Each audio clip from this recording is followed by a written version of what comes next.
no disrespect to Frank Ocean, I love him so much. You're not going to hear it at like a bar or a restaurant. You know what I mean? So you we're giving them a space where it's like, especially, you know, he hasn't released music in 10 years as well. So you're giving those people like that space to, you know, reignite that love that they have for him and be like, oh man, I have talked to my friends about this for whatever countless times, but you're experiencing it again too. Like, you know, like it for like not the first time, right? But it's a new experience for that type of music that you might have loved in, you know, your bedroom by yourself, right?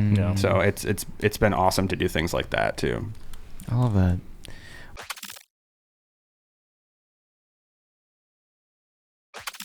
Grant and Kalium, welcome to the show. We got the heavy rotation in the studio, and I'm sorry I didn't get to make it to one of your events. And I keep hearing it's hard to get seats or get feet in the door. Is it because of space, or is it intentionally trying to set, you know, a certain number of people to? It's definitely a mix. I'd say the space.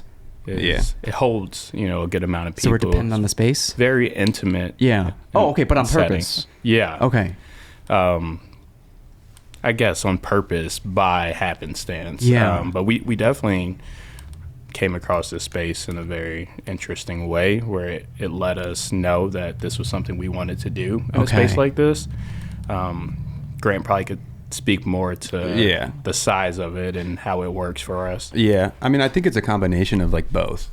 Like I think like Kalium was saying, it's like happenstance that, you know, we have 25 people as like capacity. I think that being said, you know, we're kind of trying to figure out like, if we moved to something larger, like what would that look like? Yeah.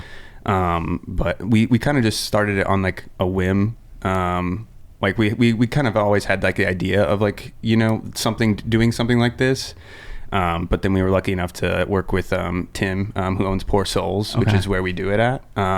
It's like a cocktail club that he's been running for almost over 10 years. Oh, wow. Also in Westtown? Yeah. Or actually Wicker Park. Wicker. Okay. Yeah. It's right off of Division up there. Nice. But yeah, I mean, it's like kind of luck for both of them where it was like, it felt right when we had like that amount of people in there for like that 25 people where I don't feel like it's too intimidating if you come in and you don't know anyone. Yeah, exactly. So it's nice to not feel like overwhelmed right away. That being said, I mean, like, yeah, we started this, I mean, in September, so it's a fairly new thing. And you know, we were happy with having 10 people there the first time, and you know, we knew 4 of the 10 people there. And you know, it felt good to have like that like amount of people there, and like as we've grown, it's been nice to be in that spot. So you know, we're trying to figure it out. Like, you know, January we had 2 events instead of just one. But we're still like, you know, obviously still in the infant stage of what this is. Sure. It's been good to have like that amount of space for us for right now, for sure. And it started out as just sharing albums with each other and just kind of conversing about it. Yeah. It started off in a group text, and Grant and I lived together for a few years after college, and you know, it was sort of a tradition, I don't know what you want to call it, ritual that we did. Anytime our favorite artist dropped an album, we would just always plan to listen together, you know. Wow. So it grew from there. You know, we added some other buddies to the group text. And as we grew up and, you know, split, we didn't live together anymore. We actually got together another time for Kendrick Lamar. Which album was it? Mr. Morale. Mr. Morale. Yeah. And everyone came over to my place. We had like a nice setting on my rooftop, and we just listened to the album. And it felt like a magical thing. We're like, wait, this was actually really nice. So we should continue to do this. Yeah.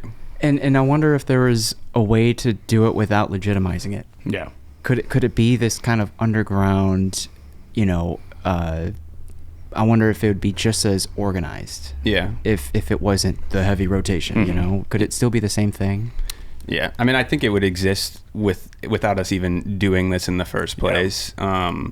like I've been telling people at events, I'm like, we would do this if it was 5 people. You know, it's a space for us to like carve out time to go back and, you know, enjoy the thing that, you know, we do, right? Where we like enjoying music together, and feel like you can kind of lose that when you're, you know, sitting at home on a Friday and something new comes out and you start listening to it and you're like, oh man, I wish I had my buddy here with me, you know, to listen to this, or like you wanted to be out but not exactly at the club. Yeah, exactly. Yeah. I mean, I feel like the common thing now is everybody calls, like, you know, they're wanting like third spaces again, you know, so it was kind of an opportunity for us to develop that where you don't have to feel like, you know, you're overwhelmed, or, you know, the given icebreaker is already there, and it's a bonus that strangers are there. But yeah, we would be doing it like, I think I also find it a lot easier to sit in a space without distractions or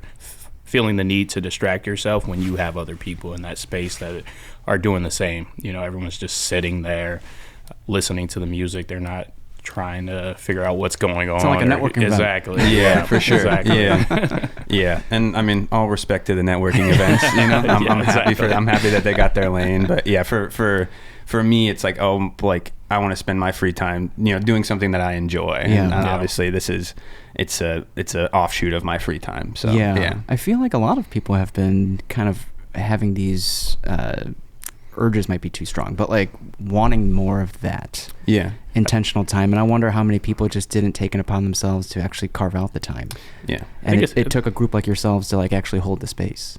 Yeah. I think, just everything going on in the world. It's so busy, you know, everyone has work or family or friends. I know my calendar gets, you know, filled up very quickly. So it does feel hard to say, hey, this is a moment just for me. And using the heavy rotation, you can do that, but it's not just only going to be you there, but you can utilize that as just a stop, a slow down. Hey, this is the moment that I'm in. And then you can, you know, use that to fuel something else, you know. After you have that slow down period, then you can go on and move on with the life. But that really is what we want to do, is just, you know, give people the chance to slow down and take it easy and not have to think about the outside noise. Well, I like how you guys also preface that this doesn't have to be your favorite album. Yeah. And like, so this album is simply a vessel. Mm-hmm. And that being said, there's this kind of uncertain ambiguity to like, what am I going to get out of this? But until you go to that first one, I'm sure it's like you want to come back. Yeah. And I mean, that's like what we say, like at the beginning, like it's you're going to have the first 20 minutes where you're going to feel uncomfortable. Like, and I don't mean that to make it say like, oh, like this is like a high stress event. It's just something you're not used to, right? You're not used to sitting in a room with strangers, not looking at your phone for, you know, I mean, we'll do it in short spurts where we'll play like 20 minutes and then, you know, we'll take a break and then we'll, you know, play the rest. But you're not used to that like unsettled feeling of like, well, you know, you always have your like crutch, right? Yeah. Of like looking at your phone. Good way to put it. Yeah. I'm a victim of that for sure. Yeah. Check the weather app one too many times for no reason, right? So yeah, it's like unsettling, and then you kind of get in that groove of it a little bit. And, you know, I love when somebody's like, oh, I might have listened to this artist's songs, like 2 or 3 of them, but I've never heard like a full project, or I didn't know who they were before, right? You know, something that's like common knowledge to us because we've been listening to it for, you know, sometimes these albums are years old that we've been listening to, but people coming in being like, oh, I've never actually like heard this project before. It's really cool. Have you been able to almost like unintentionally eavesdrop on certain conversations of like, what do people end up kind of conversing about? Yeah, I think if you come to an event, you actually see me and Grant. We'll migrate around, try to peek in on, you know, different conversations. My favorite thing people talk about really is how it grows into, this song, you know, said this or meant this to me. What other songs, you know, brought that energy out, or you felt that vibe in? You know, we're very intentional about wanting to keep the conversations based on music. Okay. But what they grow into is always super cool just to eavesdrop on. I think in this last session, I saw 4 strangers pretty much become friends. You know, they listened to the album altogether. KOD was our last one by J. Cole. And they just conversed on a specific song, and then they all were like, wait, you thought that, or you think this, or maybe they didn't agree, but then they're like, I like the way you think. And kind of grew into, I'm like, I think I could see these people being friends after, you know, which is really cool. And it's not like, that's not the goal, to become like friends or build relationships after these events, but it's beautiful when it happens. It is very beautiful. Yeah. It's a byproduct of it. It is, yeah. So then I guess, do people just come in open-minded then, or like no intention? I think it depends on the person. Yeah. I mean, I've had we both have had a range where you talk to the person and, you know, maybe they were here to develop that connection with somebody else, right? Like they were here to develop like a friendship with somebody else. Maybe they weren't as aware of the music as much, which is like completely fine, right? If your intention is to be there for the music, or at least be in the emotional state to talk about something that, you know, I'm not saying you have to, you know, dive into your entire like, you know, history or anything like that, but be able to be like, at least talking about something. Empathetic. Yeah, absolutely. So I mean, I definitely think it ranges, and I enjoy the range for sure of like, if you have, I mean, people that will, you know, sing every single word of the song, and, you know, this is their favorite, right? Oh, wow. And then you have people where it's like, yeah, I've never heard this before. And, you know, it's cool. it's nice to have the range of it for sure. Have these conversations gone deeper than the group text prior to? Was it always called the heavy rotation, even amongst the group text, or? Yeah. It was not. Yeah, it was like we were trying to like workshop a name, and it was kind of just like a mix of like, oh, like, you know, you dig into, I mean, we're both mutually fans of like hip hop and rap, so you kind of work on like those type of keywords, and then you kind of just think about it for a little bit, and then we just kind of settled on this. I mean, I think our group chat's name was just our contact's name, you know what I mean? It's just friends that just were talking about, you know, the music, and I think that before, like when it was just us, we were, you know, we all know so much about each other, where you kind of talk about like, you know, you don't have to give the backstory. It's not as superficial. Yeah, exactly. You can kind of cut through on certain things. That being said, it's like it's still, regardless of if, you know, someone's like my best friend, it's hard to open up unless the situation dictates for it, and then you kind of have to, you know, you build up the courage, and you kind of, you know, mention one thing offhand, and then you kind of wait for somebody else to pick up on that too. Because then you might even have side combos, for sure. You know, and so like the group text is rarely the space for that level. So like, physical space, like a listening party, I think could foster that. Yeah. Especially when you have repeats coming by, and familiar faces. And I used to not be, and I think a lot of people can relate to this, not be a big fan of small talk. And it's only recent, a recent revelation of how necessary small talk is to be relatable to as many people, to be able to walk through a room of strangers and just strike up that small talk. But then the game is how fast you can kind of get a little deeper. So like what beyond the superficial can we start digging into with this one person that you're talking to? Yeah. I mean, I think for me, it's like I struggle with that too. It's more just like I have like the things that I'm interested in, and I love the curiosity of other people and talking to them about what they're interested in. And then once I figure out kind of in the middle of a conversation what they're interested in, I love digging into that more with them. I think the concept of our like sessions is like, well, you already have the icebreaker like gone. You know, you both have come into like at least a mutual understanding of what the session is, as well as like if you love the music, then you already have that too. So I think that the wall of that you might have up of like, oh, I'm like maybe a little nervous to talk about X, Y, and Z. You know, a lot of the times the music will like be your like guide for that, and then you can hammer on like, oh, I liked this song, and then you can kind of open up a little bit about that. That's at least how like I, you know, definitely will cut through that. Yeah.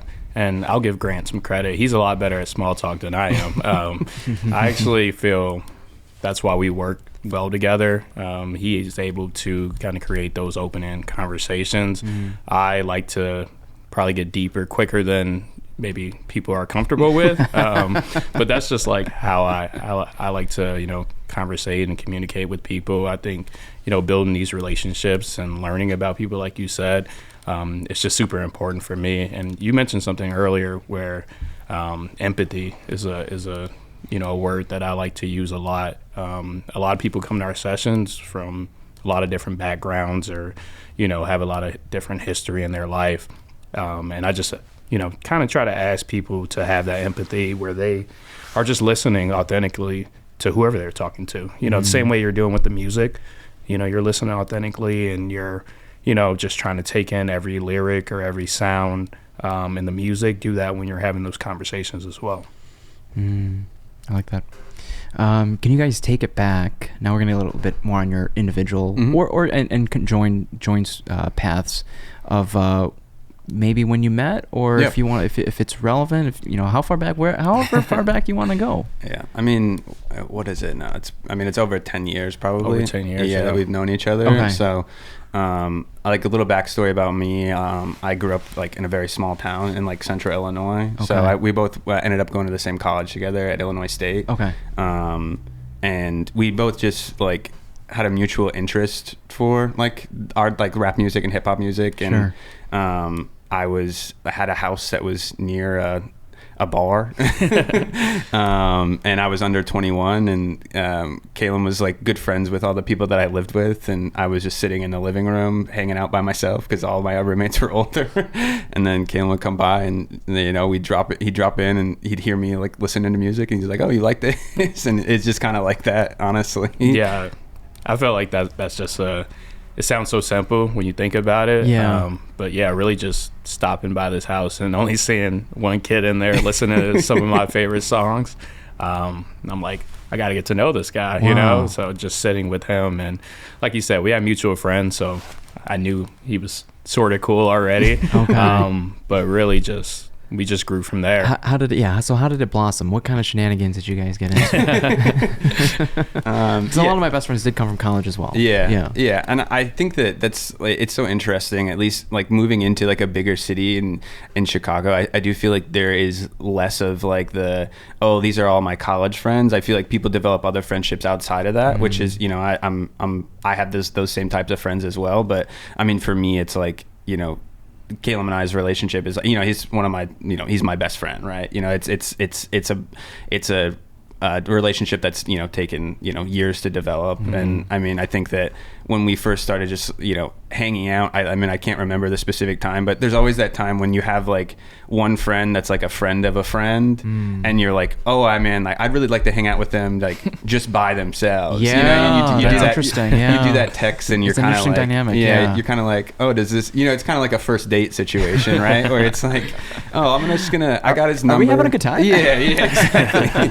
It's like, oh yeah, I got his number. Let me just shoot him a text, and and let me just put the feeler out there. It's like, oh, what would it be like if just him and I hung out, like something like that, right? And college is so conducive to that. And now maybe like if you're out of college, holiday parties at your workplace. But there, like you said earlier, there aren't too many third spaces. Like even coffee shops don't really foster that type of environment. People are typically in their own world at a coffee shop. So, I mean, could we brainstorm like what other places like just allow you to be phone free? And the one place I always think of, just because I have a great time going there, is the barbershop. I really love being in the barbershop. Wow. You can't really be on your phone too much. You don't want to messing up your hair. You're looking down. Sure. And I actually have a really good relationship with my barber, but I love to see who's in the other chairs, what other conversation. It usually revolves around sports majority of the time. But that's definitely a space that I just love being in. That's true. Yeah. Huh. So sorry to cut you off, but like shenanigans. Yeah. That's a good question. Yeah. It was the normal college experience. Background on me, I know Grant gave some background, but I grew up in Chicago, suburbs, Westchester, Illinois. Westchester. Oh, Westchester. Okay, okay. So western suburb. Exactly. Okay, Yeah, gotcha. and I played football in college. Did you play in high school too? I played in high school. Went cool. to Illinois State to play football. Wow. had a lot of teammates that, became friends, but, football just didn't work out the way I wanted it to work out. So, kind of just grew other friendships outside of that. How did you want it to work out? I mean, I think everyone's answer is end up in the NFL, Okay. But yeah, that wasn't my plan. For most people, it was an injury. But what was the realization for you? Yeah, no, I did have a really bad injury. Okay. Yeah. Okay. But I think I knew before that as well, though. Yeah. I mean, I've had, the identity, conversation over and over again, and, how hard it is to, there's almost like a grieving process when you come to the realization of like, if I'm not doing football, who am I? No, yeah. That was something I really went through, I guess, my junior year, and I really leaned on music. I think that's what helped me get through a lot of that grief of knowing, I knew myself as the football player. I didn't know myself really as anything else. Obviously being in college, getting a degree in finance, I knew there was other opportunities out there, but still losing a version of yourself is just super difficult. So I was able to get through it through music and, just friendship, really finding, the friends outside of the football scene, finding, what I had in common with them, their interests, and just having the thoughts of moving back to Chicago. Like, I love the city so much, and I always knew I'd be back in it. So that really helped me kind of finish out college and know that I would end up back here. So wanting to come back to the city, did that kind of persuade you to pursue finance, or no? How did you land in finance? Well, my degree was finance. I actually didn't land in finance. Oh, interesting. Yeah. Okay. Which is always funny. I got a degree in finance just because I loved business. I was good at math, like numbers, Why does anyone get a degree in anything? No one really knows, I guess. It's a little too early for us to be, That's answering those tough yeah. questions when you're in college. But, it was a decision I made, and I got a great opportunity out of college to go into logistics, which was a lot more fast-paced than, the finance. I did like a accounting finance internship my senior year, and it was super slow-paced. And I'm like, I don't know if I could do this.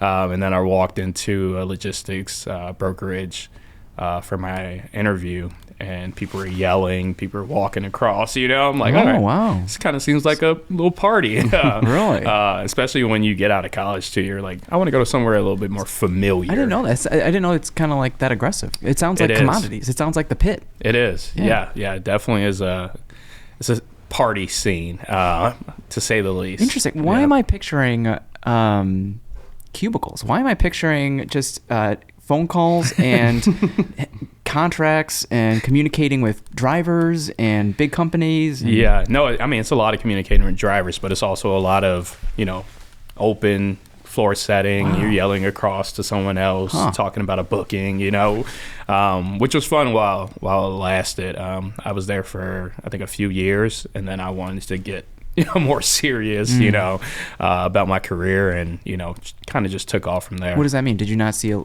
ladder going up logistics? So I'm still in the logistics industry. Okay. But I wanted to, kind of focus on more of my interests in logistics, and that's how it led me to software technology, and getting, being able to put like 2 and 2 together. Like, I did have a lot of interest in logistics. It was fun. I like the fast pace. I like, it being predicated on the economy. I liked all the things that went into it. And then also I saw the need for more technology in that space. And that kind of grew my interest in software. And that's how I ended up at a software company now, which I really loved what I'm doing. And, seeing how, that space just continues to grow has been super cool. Did you have to go back to school for that? So I'm currently in school. Wow. Yeah, which is fun. Actually, I took a little bit of a winter break, but planning to start back up soon, get my software engineering degree. Yeah. Wow, that's amazing. Yeah, thank you. Oh my goodness. Yeah. Oh my god. Are you married? Do you have kids? I'm not married. You're not married? No. Okay. Yeah. I was like, how do you have the time? I do have the time right now. Yeah. That's wild. Yeah. And then is it remote, or is it what school are you going to? Yeah, it's remote. Western Governors. Oh, good. Remote. Okay. Yeah. Make it work for you. I do. Yeah. But I'm sure your job's paying you to go. They are paying a portion. Okay. Yeah. Okay. All right. All right. Cool. It seems software. When I hear software, it just seems scalable. Mm-hmm. In the sense of you're building something that can work without you. Yeah, in a way. Funny enough, I work for a AI forward company, and I know when I say AI, people usually get like, "Oh no, AI! They're going to take over the world." But really, it is able to make lives easier, and I like to think of it that way. Less of a scary approach. You know, how can we make people more efficient? Not take jobs away from the field, but give people the ability to work a little less. Work on more meaningful projects. And work on more meaningful projects, exactly. And, you know, give time back into the work-life balance and, you know, things like that. So it's been fun to see the different projects that I've been able to work on already. And then, you know, I really want to start working on some stuff myself, you know, do some more projects outside of work. Yeah. How old are you guys? I don't even.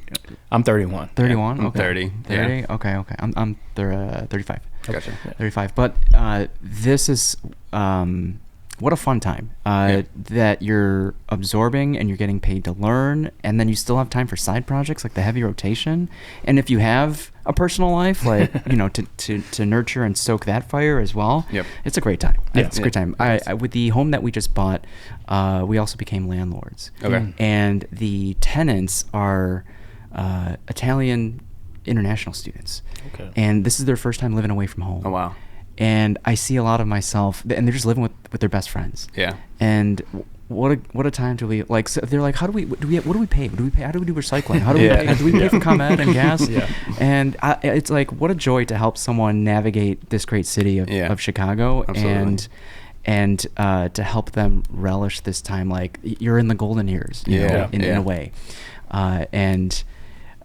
We live upstairs, and you sometimes just hear them just like celebrating something. And sometimes I will get a text like, "Sorry for being too loud." I'm like, "Nah, enjoy." Just, it's all good. It's all good. So it's been great having that downstairs. But can we hear about yourself? Grant? I mean, I think that it's always so funny, like when I'm like, because when he was talking, it reminded me of like, you know, when we kind of, you know, whatever you want to call it, took the next level in our friendship. And I think it was, since I'm a year younger, and Kalium was still like finishing off his degree, and for like a semester left, and I was around that time too, and we had both kind of seen everybody, you know, disappear essentially, you know, move up to Chicago or, you know, go wherever they had. And then for me, I was kind of in an in-between space where it's like I'm from basically like 25 minutes of where I went to college. So, you know, I had visited Chicago, but I had never like been up here. So I graduated with a class of like 67 people in my entire class. So, you know, I'm obviously a much smaller scale. But we moved up here in like 2018. So Kalium and I, like, we moved in together. Like, that was my first like experience, like being in Chicago. I mean, I'd come and visited friends, but nothing like crazy, like living here or living within, 25 miles of here.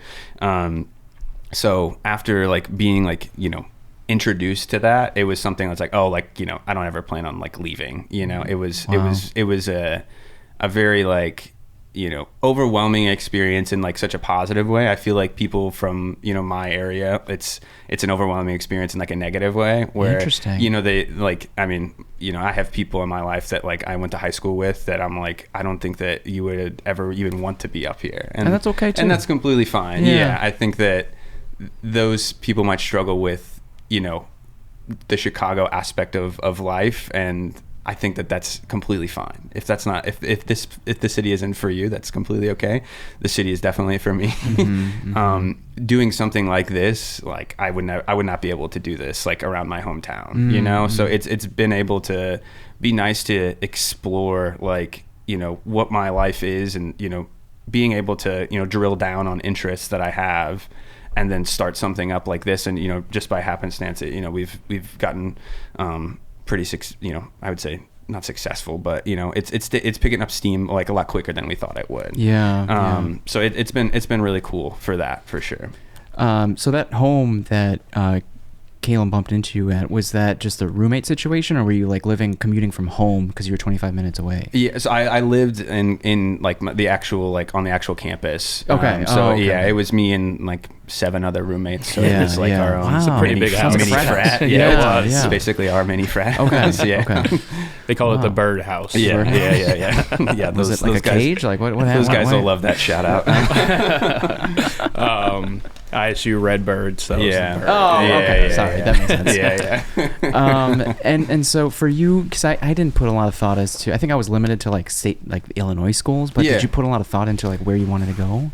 For me, it like I was the typical kid where I had like good grades, but I didn't really know what I wanted to do. And like I was also good at math, and around my hometown, it's like there's 2 big companies around there. There's Caterpillar and State Farm, and my parents worked for both of them.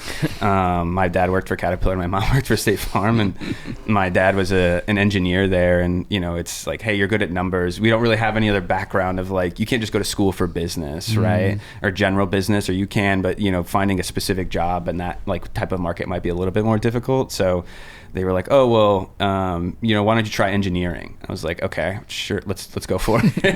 I hadn't taken a calculus class in my life at the time. Got through that, did not enjoy it.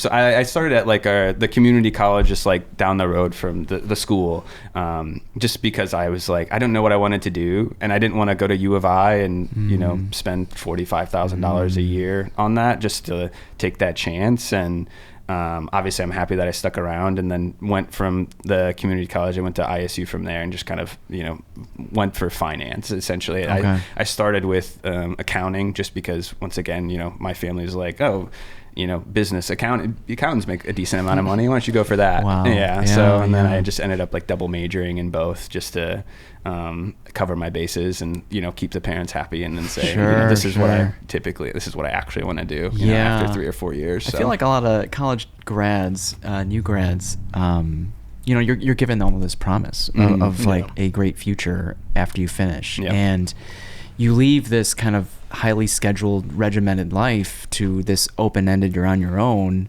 lifestyle, and it's kind of overwhelming and crippling. For sure. Yeah. And I think one like way that I've been able to feel like I've taken my own time back is like my wife is like a painter. She's an artist, and she like has only ever worked for herself. I mean, she had an internship with the White Sox when she was still in college, but other than that, she's basically owned her own business, and has had like clients that she does social media for. And just seeing the ownership of like the time that she has, and how she can regiment that, and being able to still like, oh, this is what I'm still passionate about, and being able to quote unquote carve that time out when, if it's something you're passionate about, it's that's what you want to work on anyway, right? Yeah. But yeah, I think that everybody, not everybody, but I feel like a majority of people, you get out of college and then you start at a job and they don't really tell you what to do for the first 6 months, and then you're like, am I gonna get fired tomorrow?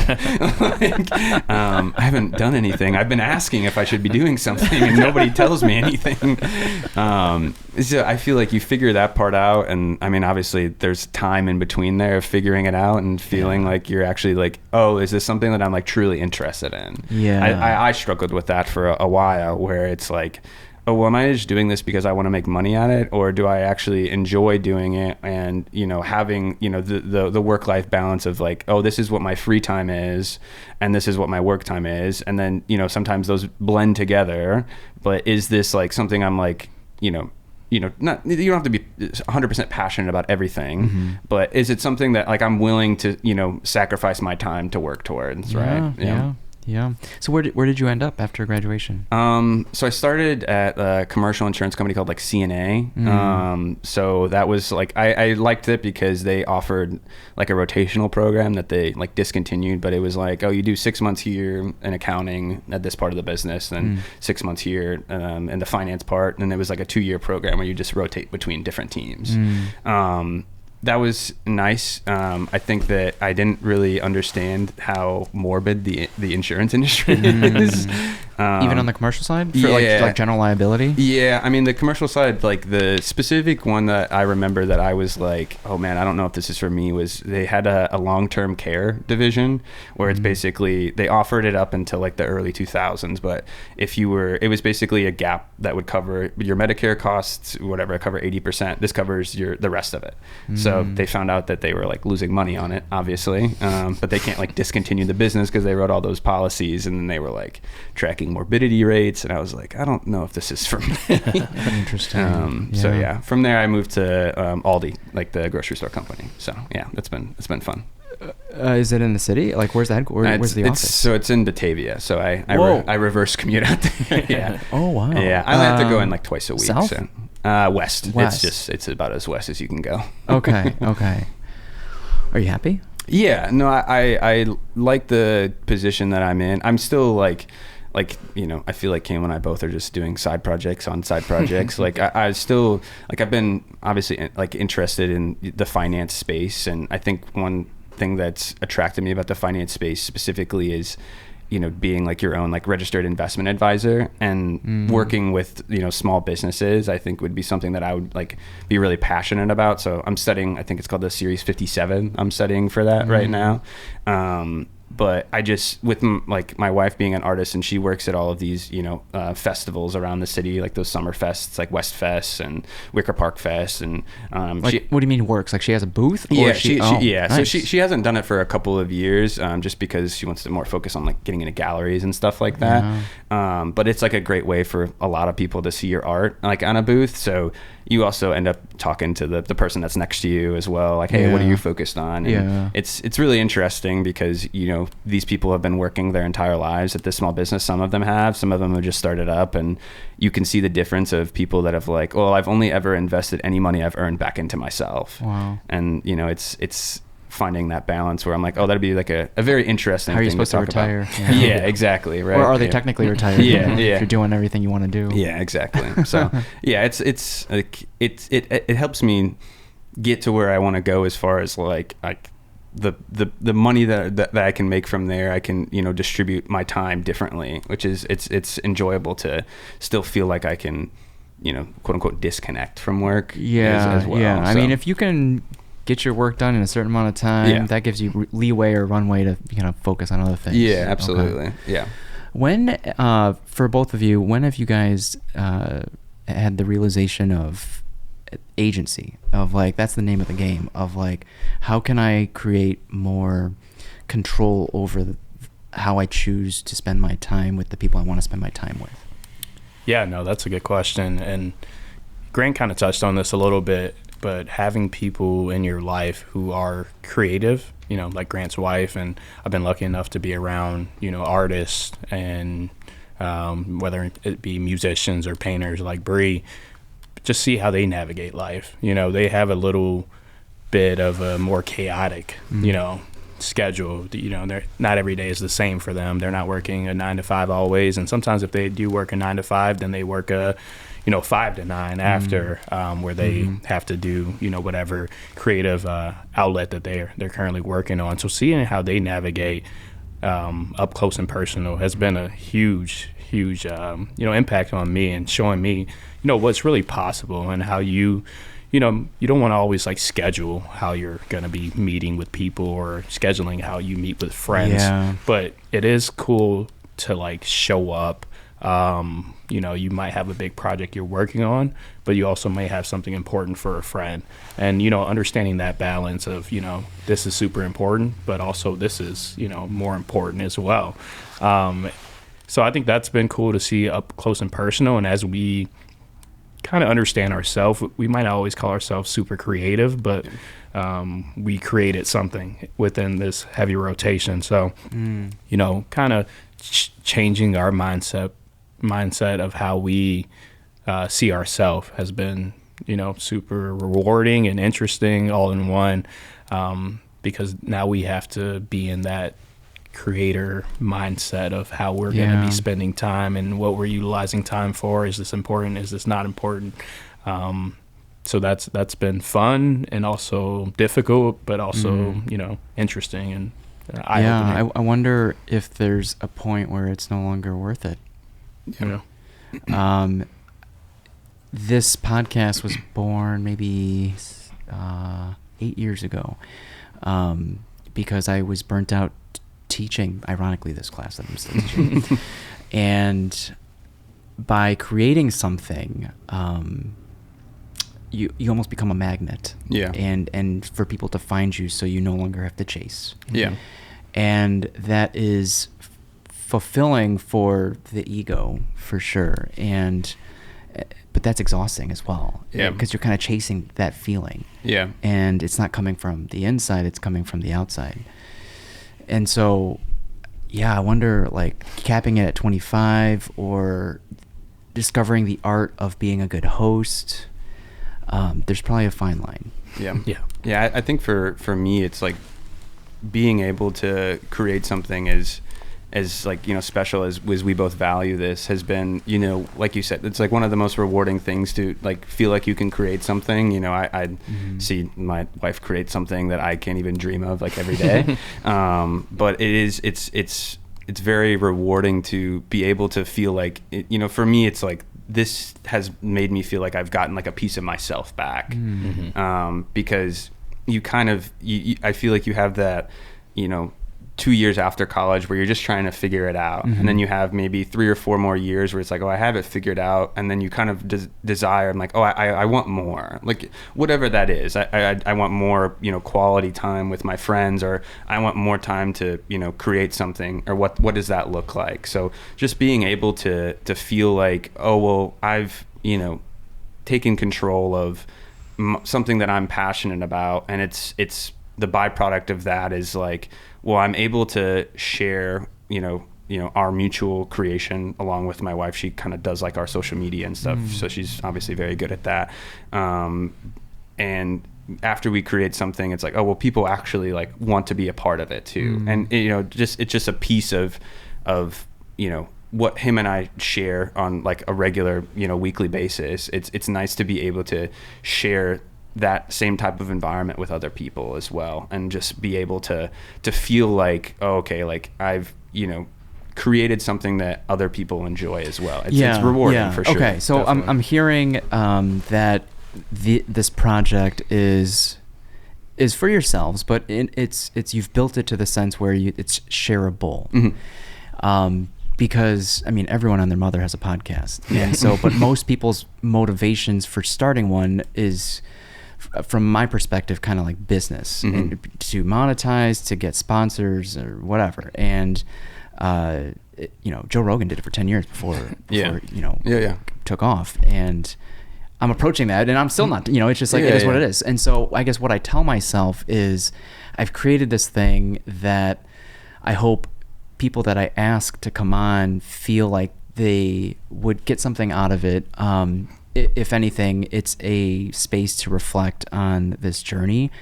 I can't promise virality. I can't promise high engagement. I just don't. I feel like my core listeners, and if anyone's listening, tell me if I sound crazy right now. But it's just like my listeners I feel like they're fleeting. I feel like the engagement is very dependent on your guests because of how transient my topics are. But I think the through line mainly is Chicagoans doing interesting things. But that being said, I still feel like it's very transient, and so I don't have a core audience. And so, from a numbers perspective, it can be a little deflating when certain videos, because you want it to do well for the guest as well, and it's just like when it doesn't, it's just like, well, damn, that sucks. But then you think back, it's like, did it suck? I mean, it was a great conversation. It's like, absolutely. And so if I remind myself that like it's a great conversation, and if anyone wanted to listen to it, they would take the time to listen to it. Yeah. And I think that's for us too, where like our sessions, it's there's no monetary outcome for us at the end of this where it's like, well, that's what the goal was. For us, it was like, we just started doing this because it was something that we've been wanting to do, or we had been talking about doing in our group chat for, I don't know, 2 years. And we tried with just our friends, and somebody got booked up, and then it was like, oh, well, we tried this, we'll come back to it. And then we finally just decided to do it.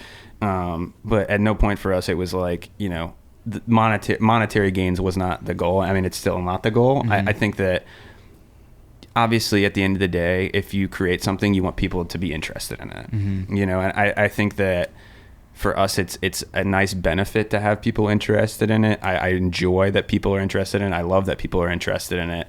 I think for us, the goal was always to like share a space with people that have, you know, similar interests. I mean, regardless of if they have to listen to it or not. I mean, but at the core, people's similar interests are, you know, am I a good person? Do you want to talk about that? What have you talked about? Like, that's, you know, you're actually able to get like, you know, meat out of a conversation, and just being able to share the space with people that are, you know, you don't feel intimidated when you walk into somewhere. Which I think is what we're trying to do. Yeah. I mean, have you guys been able to continue and cultivate those meaningful conversations while playing the host? I think so, yeah. Balancing that. Yeah, I think, you know, even in the first session, it was fun because we didn't know what to expect. We've never hosted an event. We never, you know, haven't even like spoken publicly. Exactly. You know? We don't speak publicly. Maybe at work we have presentations, but not in a group of, you know, a room full of people we didn't know. So we didn't know how we were going to react or, you know, who we're going to be in that room. And I feel like we just were ourselves, you know. It was really cool to see, especially at the first session, just to see how we were able to do this naturally. You know, we were nervous in the beginning, I will say. I'm still nervous. Yeah. Actually, we get nervous before everyone. I'm not going to lie. We'll both hype yourselves up. Like 5 minutes, right? And then you look, 5 minutes comes and it's maybe a couple more minutes and we can both talk for a second. Yeah. But with that, you know, it's still, you know, very cool to see how we are able to just show up in the room as ourselves, not put on a front. You know, we talk to the group in the beginning of every session, you know, give them our little spiel, but you know, that's just us. You know, we're not manufacturing things behind the scene to make it seem like it's something it isn't. This is just the words coming directly from us. You know, obviously we've talked and planned before every session, but the fun thing has been just, you know, whatever comes up that day. That's what we say. You know, I think that one thing that's like somewhat helped people too is because, you know, we're comfortable in there because it's, you know, it's our event. We, you know, we feel more comfortable obviously in like a, you know, in a mutually designed space where we have, because people came to you. Yeah, exactly. And you have maybe 3 or 4 people like that you can talk to. Obviously getting in front of 25 people and talking is it's something that I'm growing into for sure. Yeah, sure. But I mean, I think that one thing that helps people too, that we have like at every session is, you know, we'll have the track listing. We have something like for people to hold on to. Okay. You know, you have the track listing and then, you know, him and I will come up with discussion questions as well. So it'll be, you know, we'll have 2 questions apiece. He'll write 2, I'll write 2. Could be about anything. Could be about a specific lyric on the album that you really loved and then how you relate to it. Could be something more specific about like the overall thesis of the album. Or could just be like, oh, you know, this artist did this interview before and talked about this. And then, you know, it's like the questions range from, you know, if you've had an issue with a friend, how have you dealt with that? To something like, how are, like, you know, carving out free time for yourself and being able to feel like, you know, you're the master of your own, you know, destiny, you know, things like that as well. Yeah. Wow. And it, like you said, it took off after the first one? Yeah, I think maybe the second one. Yeah. Bree, who, you know, I know we've mentioned multiple times, but I really do owe her a deep amount of gratitude, just the work she really put in for us on our, you know, our branding, our social media. You know, she created a reel on Instagram, and none of us expected it to get the reaction it did. But yeah, it took off after that. You know, we were texting each other like, what's going on? You know, we've never had this amount of notifications on our phone. where was it always at Poor Soul or where? Yeah. So it's always been at Poor Souls, which is, I mean, he had like, he's been wanting to create like a space like that. He has other events there. Like, you know, I think his girlfriend runs like a book club out of there where they meet monthly as well. And he like loved our idea from the beginning. And then we've always just kept it there just because, you know, we love working with him. And it's been such a nice, like, benefit to feel like we have like a mutual partner that's interested in it as well. I mean, Sure. he comes up to us, I think every session's like, I love what you guys are doing, which is, you know, it's so nice to hear. And you know, I always say like the pre-work and everything else beforehand is like, I love it, but the events it's kind of like, you know, like a game day, right? It's like we've done all the practice work beforehand and you just get to enjoy it. And you know, like you said, go in and peek in a conversation, talk about that with them, what they're interested in as well. So it's been awesome to be able to keep having it at the same place too. That way people just feel like, oh, you know, this is familiar. Yeah, exactly. And I mean, he's cultivated such a space too where it's like, you know, he's got 3 couches in there and sets up like a high top table where it feels like you're almost in somebody's living room without it feeling like intimidating. Like when we were like first coming up with the idea of it, it was like, oh, well, you know, should we try to like host it in like one of our apartments? And then you're like, I feel like strangers might be a little bit more uncomfortable coming to an apartment than of a person that they don't know. I want that many strangers in my apartment. Exactly. So, it's been awesome to be able to like host it in the same spot. That way people feel like, you know, it's like coming home, you know? Well, I mean, when did you start thinking about food and beverages as well? So Tim actually runs, his shop is essentially, it's cocktail starters. So basically he makes the whole cocktail. I mean, it has everything where he has some like, I don't even know, like he has an ube cocktail now where it's like, it's all pre-mixed and all you have to do is add the alcohol or you can just drink it by itself.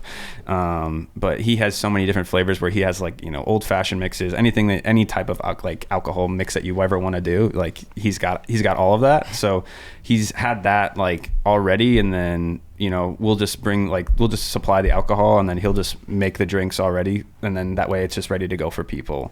And it's like, for us, we want it to feel like you're coming, you know, into your living room or coming to a friend's house where you don't have to feel intimidated about like, oh, like how much do I owe for this or that? It's like, it's just, hey, if you want it, it's there.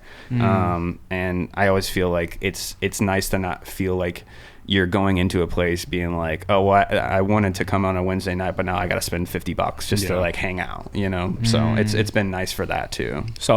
It's always nice to have a little bit of alcohol to help open people up. Yeah. But I'm sure this opens the door if Tim's open to it, of like NA partnerships as well. Absolutely. As well as like, you know, any of the food vendors in the city, whether they're up and coming pop-ups or established ones, I'm sure they'd be happy to cater. Yeah, no, it's been, I mean, honestly, like Kalium was saying with all these Instagram notifications, it's pretty crazy where, you know, I have never had like message requests before like on Instagram. I mean, I think my personal Instagram has like 400 followers and it's just me. It's just all I post is me and my wife, you know, that's like all I post. So it's been really cool to be able to like navigate that space. And I think for him and I, it's like, we wanted to have a space where like, it's not really like a huge barrier to entry. Like the people that are coming, you know, that like, hey, we have a built-in audience for you, right? And be able to feel like if you just started something up, if it feels like it's a, you know, mutually beneficial like partnership, that like I'm happy to do it. Like it doesn't matter to us as far as like if you've just started this 2 months ago. I mean, we started 4 months ago. So I feel like it's limitless, what it can turn into, and then it might, when you start letting your brain wander, it's like we're kind of too far from how we originally wanted this to be. Yeah, absolutely. Like for example, like plenty of cafes have like live DJ sets going on. I can see it going that direction. I can see like vendors just coming up just to sell like vintage thrifting. I don't know, just like what, and you're just like shopping, but then how far are we from the actual intention of just listening to music? Yeah. And I think that's something that him and we talk about all the time. Oh, okay. Like I think for us, where I think ideally, like obviously we want to keep this as like our core thing. We'll never stop doing this. I think that there's other opportunities for, you know, I would love for local acts that have an album like ready to go to like, you know, come in and, you know, have like an album listening party for like a new album that they're preparing. You know, I like, we both follow I think an Instagram page that it's Chicago based called The Real Ones, and they post a lot of like local Chicago artists, and I always find like different types of music from their page, where I think most of the time when people think Chicago, they think a lot of drill rap, and there's a lot of other genres that are being made here. And that's a page that, you know, I'll go to and just like find new songs that have like, I've never heard of this person before. I love the type of music they make, but I think I would love, like, if, you know, you're an like up and coming act and you're like, oh man, I really want to celebrate the thing that I spent, you know, a long time creating, but I'm not sure if I can just go to a place and I have the right audience for it. I would love for us to be able to do something like that too. Would a live performance take away from what you're trying to do? Like the ability to kind of like talk about it? I don't know if it would take away from it, but we definitely have been, you know, our brains functioning, working on different iterations of what the heavy rotation is.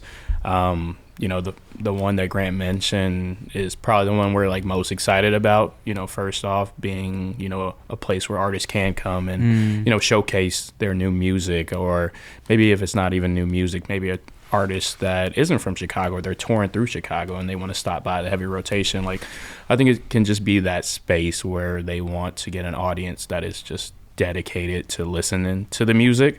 But Chicago itself has a variety of very talented artists that I love exploring and finding.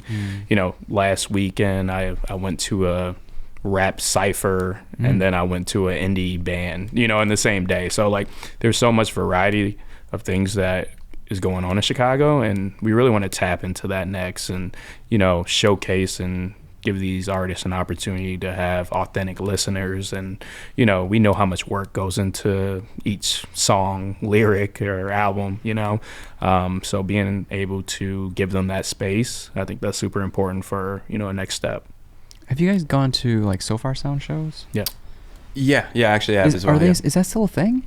I think it is a thing. Okay, yeah. maybe. Okay. I haven't been in a while. But heard of one in a while, and I'm getting that vibe as well. Yeah, no, I think I always see like the candlelight one too. I feel like that's a lot that's going on as well. I think that's the other aspect of it too that, like, you know, we'll really enjoy, as far as like I would love to be able to, you know, be a fan of somebody and, you know, celebrate them for who they are as well, you know. And so if you're a local artist, reach out, please. Definitely reach out. We'll try to get back to you quick. Yeah, that's amazing. One thing I was gonna say with how we try to differ from So Far, or, you know, Candlelight, no shade to them or anything like that, but we really have adjusted our RSVPs to no plus ones, which has been, you know, an interesting, I know which could be a crutch in and of itself. It could be a crutch. Yeah. But we feel that if, you know, just a group of strangers show up, they're a little bit more inclined to just mingle. Sit in it, you know, and then they can mingle and they can learn, given the opportunity to open up that space for conversations. You know, it's a little easier to like sit down and you're with someone, you would just start talking with them, you know, you just start connecting outside of the music. Otherwise you're in your bubble. Exactly. Yeah. So try to get people out of their comfort zone a little bit.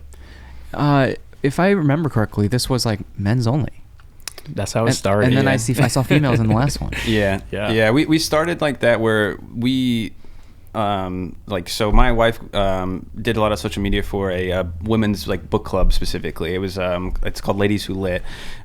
They did a lot of like, I mean, their messaging was, I mean, obviously it's in the name, ladies, you know, who like literature, but you know, they were never like, you know, exclusive of like, oh, men can't attend these events. Obviously the genre of books that they were selecting, you know, leaned more towards female basis, and we kind of wanted to start with something like that when it came to an album listening club, you know, for men to like, you know, share space with other men and be able to talk about something that they might not be as comfortable with.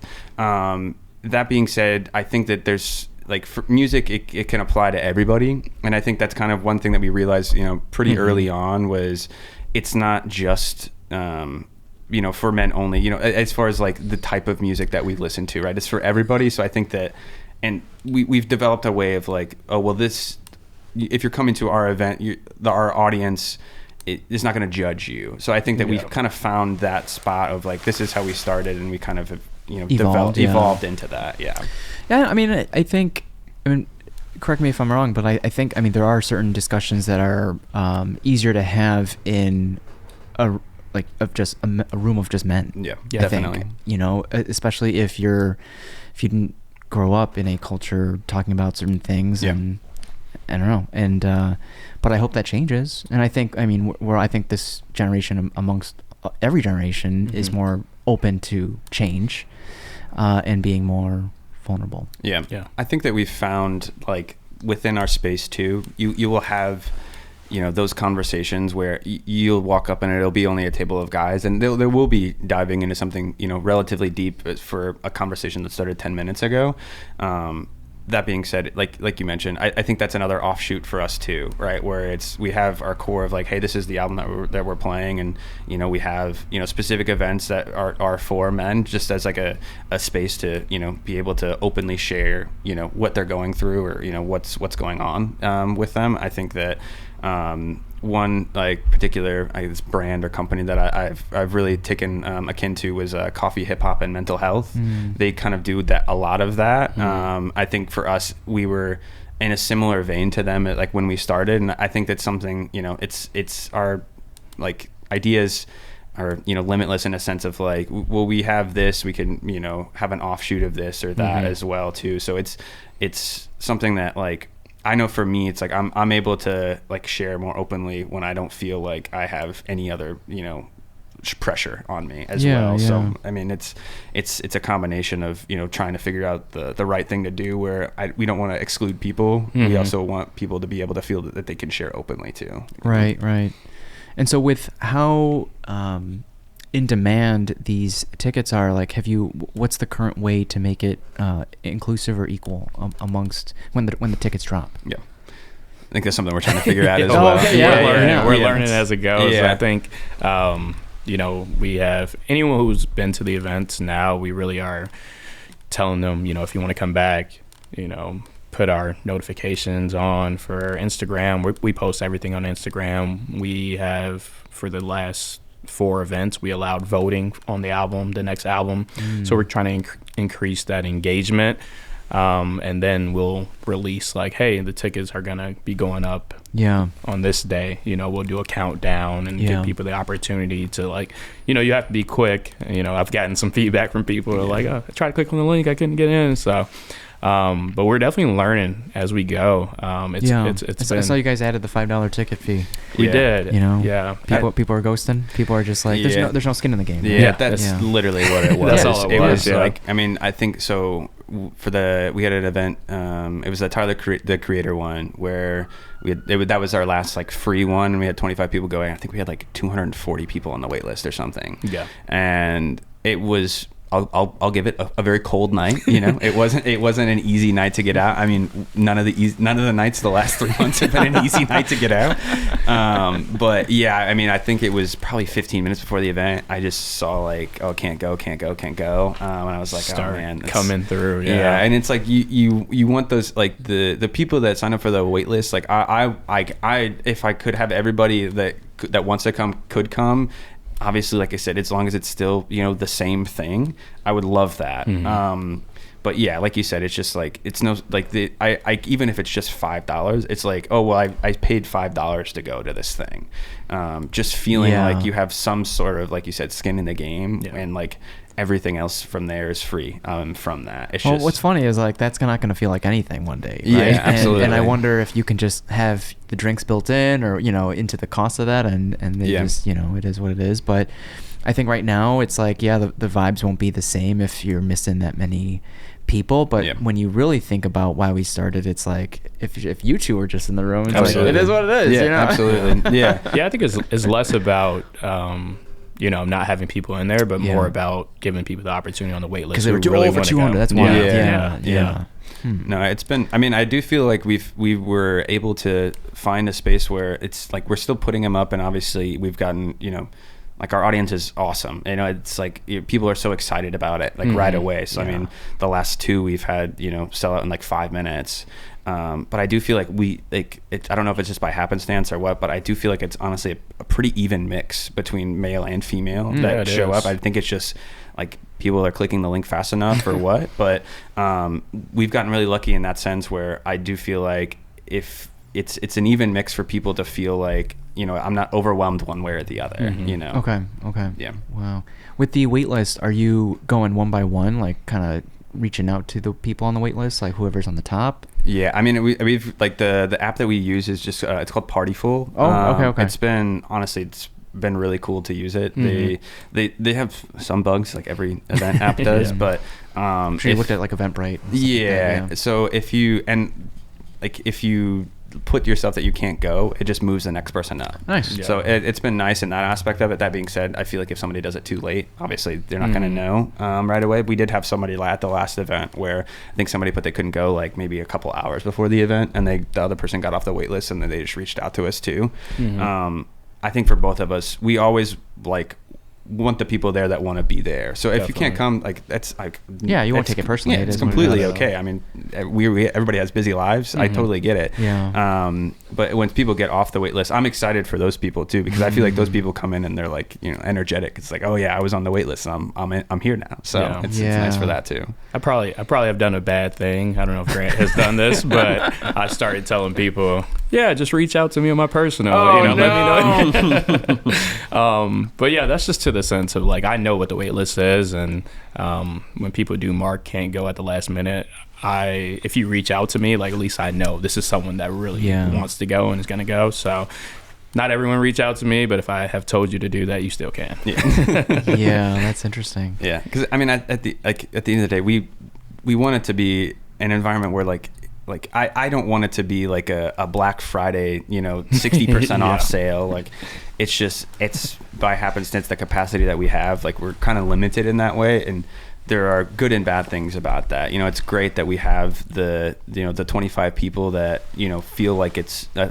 home for them. Yeah. That being said, it's like I want to have experiences with larger amounts of people and just test those waters and see how it is. And I know for like the next album that we're gonna choose, like I know is gonna be like a very loved album. I'm not sure when this comes out. I mean, I think we're gonna post it this week anyway, but we're gonna do probably around 3 weeks. Yeah, so yeah, we'll have done the event by then.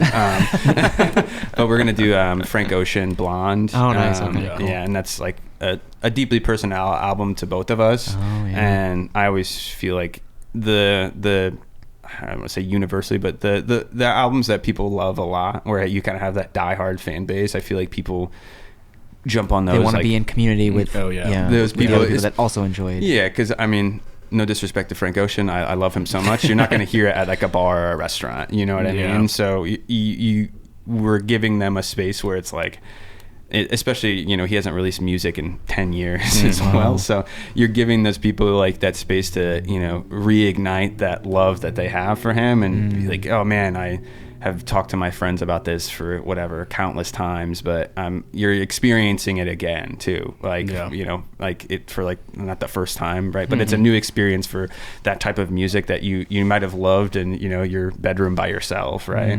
So it's been awesome to do things like that too. I love that. What are we aiming for 2026?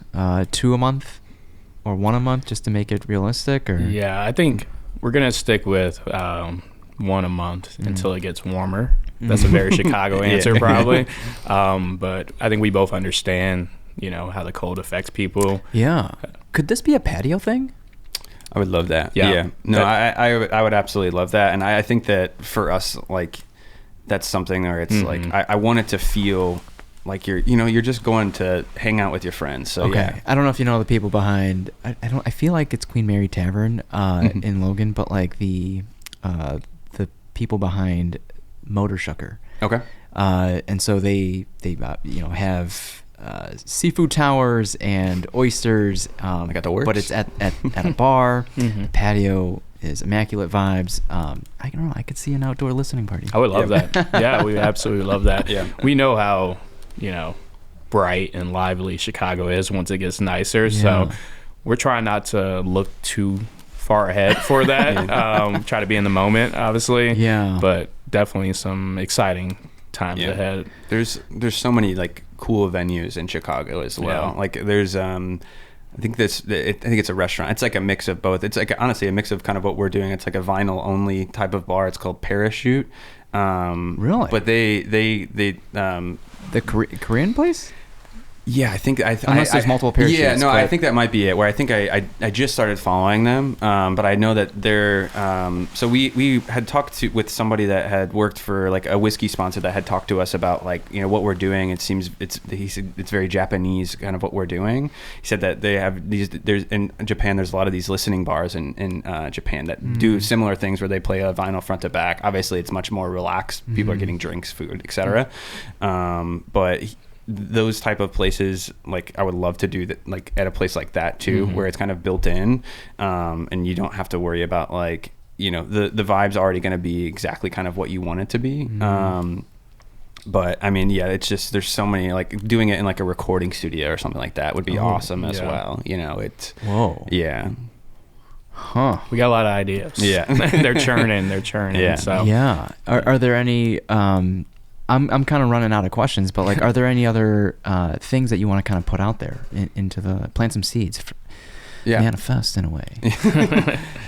Yeah, I think for me, like I would love to, check out other venues in Chicago, what that is. And, obviously I think for us, we always want the experience to be the same, the core experience of why we started it and, why we want to continue what we're doing, is always there. I think that if it's, I hate to use corporate lingo, but if it's something that's mutually beneficial to both parties, like I would love to explore other options of hosting it in places. I think that we're able to, bring a quote unquote core audience to these types of places that come in with intention and wanting to experience a new place as well. And you kind of have that built-in, friendship where you go somewhere, right? And you have that. And also, like somebody like a local act playing their new music, I would love that too. So in my head, like bars obviously, but like coffee shops, right? So like Drip Collective or Side Practice, like that's easy place. No, absolutely. And I mean, it's like doing things like this too, like has been, such a benefit for us because you don't even really know what's out there. And, we started this little thing and feel like it's gained popularity, but you don't really know what other options are out there until you just start listening to other people. And just like, I'm in the stance of like, no idea is a bad idea by any means. And just exploring that as well. Yeah, no, I think you hit it on the head. We're so open-minded, maybe to a fault sometimes, but we literally, we'll take in any advice, any feedback that people have to offer. We just want to, understand, what our core message is, which I think we've, got a foundation on, and then how we can continue to reach people in new ways and give artists the opportunity to, grow within our space, and then just continue to grow from there, which is, super exciting to see, what we do. Yeah. I think that Kalium and I both struggle, talking good about ourselves. It's coming off a little... Hopefully you can talk good about each other. Yeah, exactly. Yeah. Like, coming off nonchalant as far as like what it, like, part of what the message is. I mean, we do really put a lot of work into this and we really love it. It's something that, no matter if, like I think I said, I mentioned before, where it's like if it was me and him and 3 of our friends there, we would continue to do it and we would still, keep working at it. Yeah. It's the best non-paying job I've ever had in my life. It's something that I really enjoy, and we continue to work on it and we continue to workshop ideas of like, it's honestly it's such a nice thing for us just to talk about too, as friends and I mean, how many college buddies like kind of lose touch. Honestly, like if I'm not in business, it's a shame to say this, but like that photo on the back wall, like my business partner is my best friend, and he would plan annual summer road trips in college, and it'd be 6 of us just exploring national parks, and if I didn't go into business with him, he lives all the way in Oak Lawn, south suburb, and proximity, for me at least, is so key. Absolutely. As far as maintaining relationships.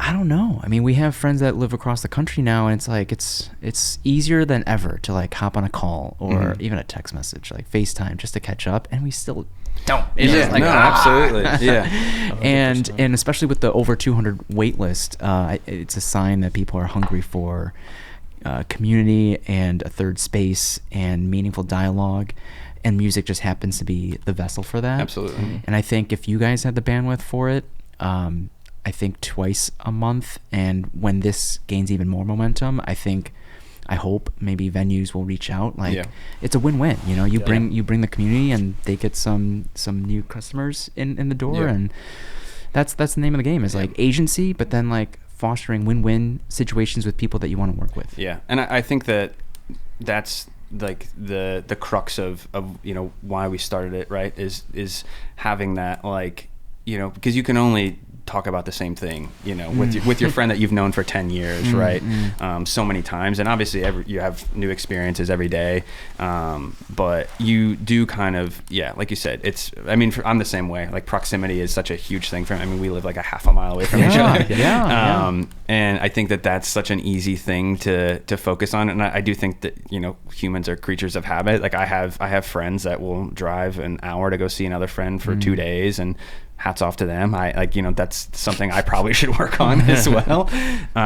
But being able to, you know, like, I mean, I've had other friends that I haven't talked to like in a long time have reached out and have been like, man, I really love what you're doing. And I'm like, it's so nice to hear something like that too, where it's like, you know, you have that period in your life where it's like, oh, maybe I hung out with that person like every day for like a year or two, right? And, you know, life happens, and, you know, they move somewhere, I move somewhere, and you lose that touch, but you still have the crux of what that friendship is. And just being able to, you know, just hear something from our friends that we haven't heard from in a long time it's been like such a reward in that sense too, because, well, it's always nice to feel, you know, respect from like strangers and, you know, people that are coming to our events and, you know, loving it.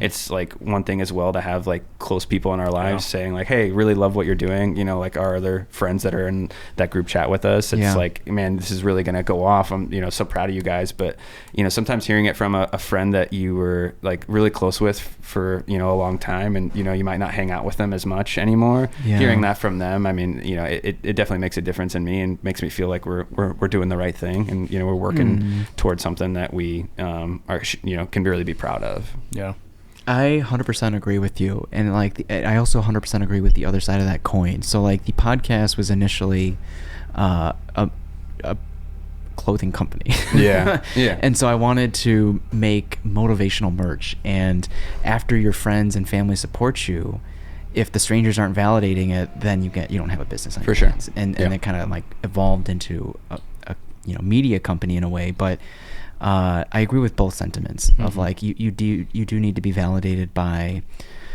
friends and family, but strangers. And I think that I don't know if that evolves or changes over time. It depends on all the trauma we have like growing up of like, who do we really want to be seen by? Who can validate the hard work that I'm going for right now? Why am I doing this hard work? Is it for your younger self, or is it for your parents, for your, you know, friends, whoever?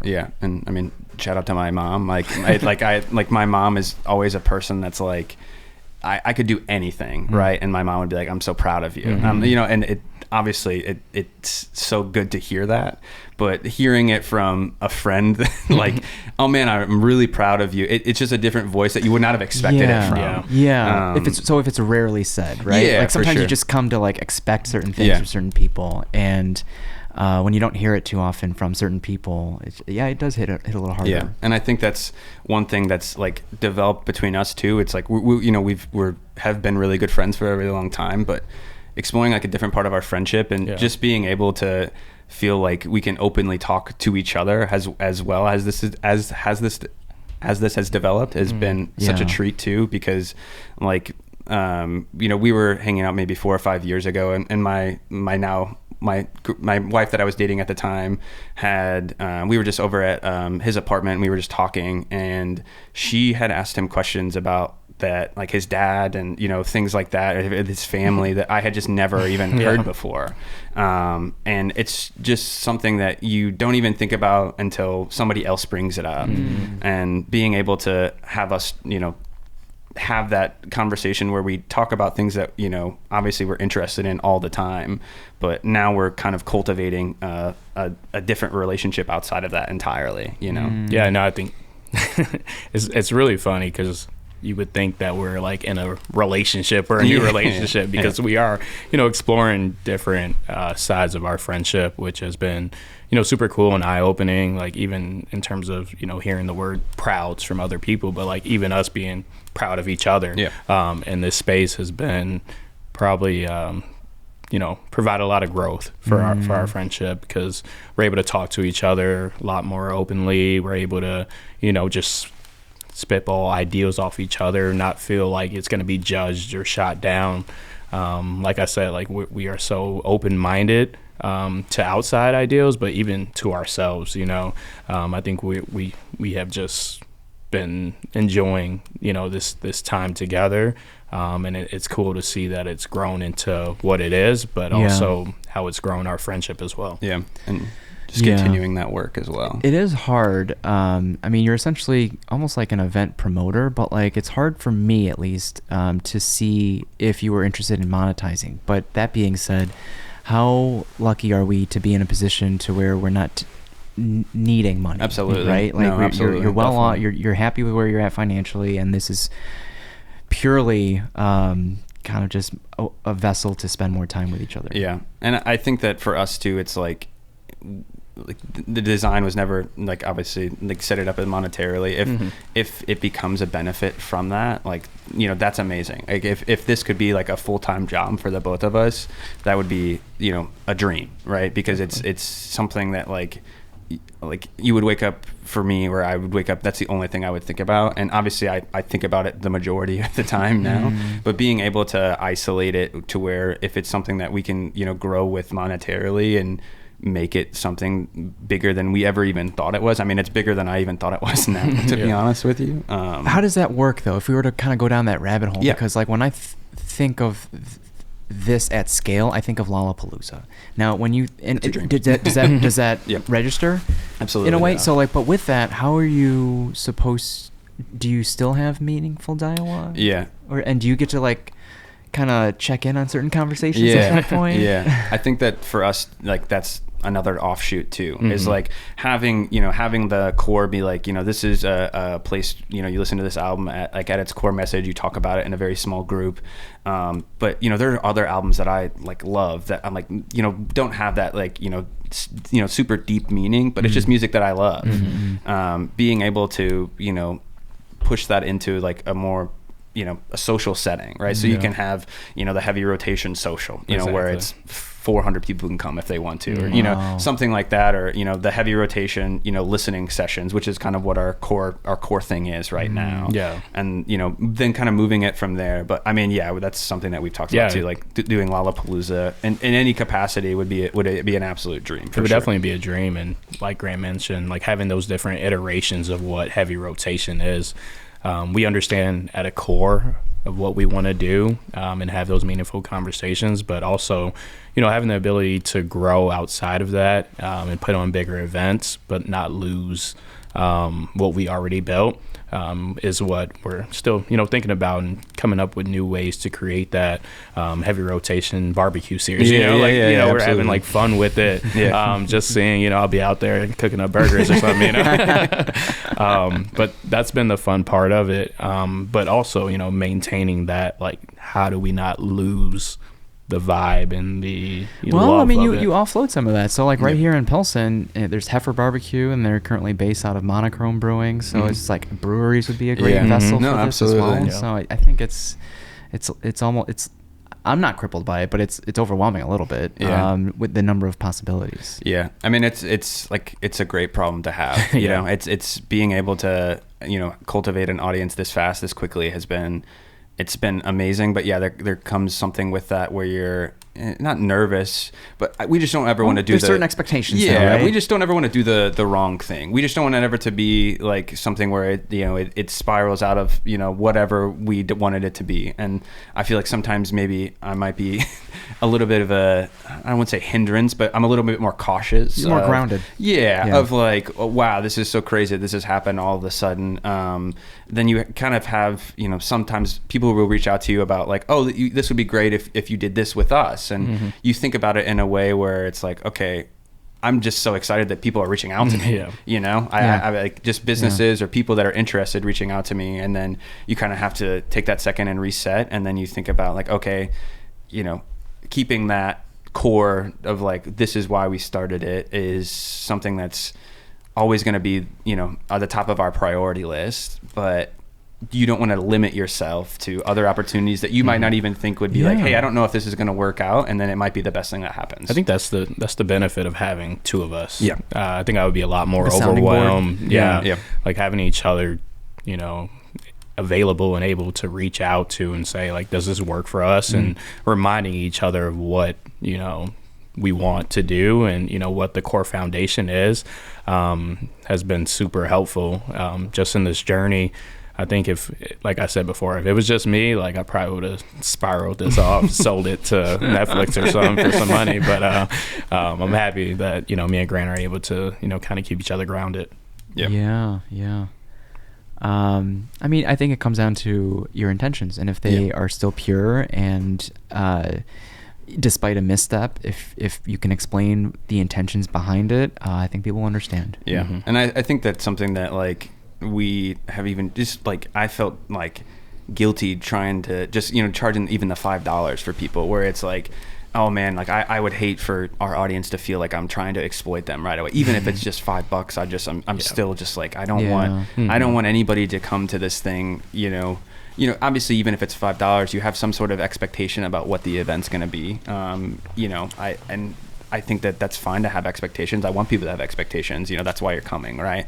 I just don't want to ever put something like on our audience that would make them feel let down, or I'm trying to extract something from them. The only thing I'm trying to extract from them is to have a deep conversation, or just like I said, if we move to a more social aspect of it for certain type of events, I want them to have a good time, as well. Like I just don't want to ever be in a place where I think that the people that are coming to our events feel this secondhand of like, oh man, I feel like this wasn't what I expected, and it was not what I expected in like a negative way. I mean, there's people that are going to come and have certain expectations of what's going to happen. I mean, we've talked about it before, where you think that the conversation is going to go this way, and maybe it just doesn't in that particular event, right? I think the album also dictates a lot of the conversation most of the time as well. But depending on that, I just don't want people to ever feel like, oh, like this is something that is not at its core just trying to get people together to, talk and, have fun at the end of the day. Yeah.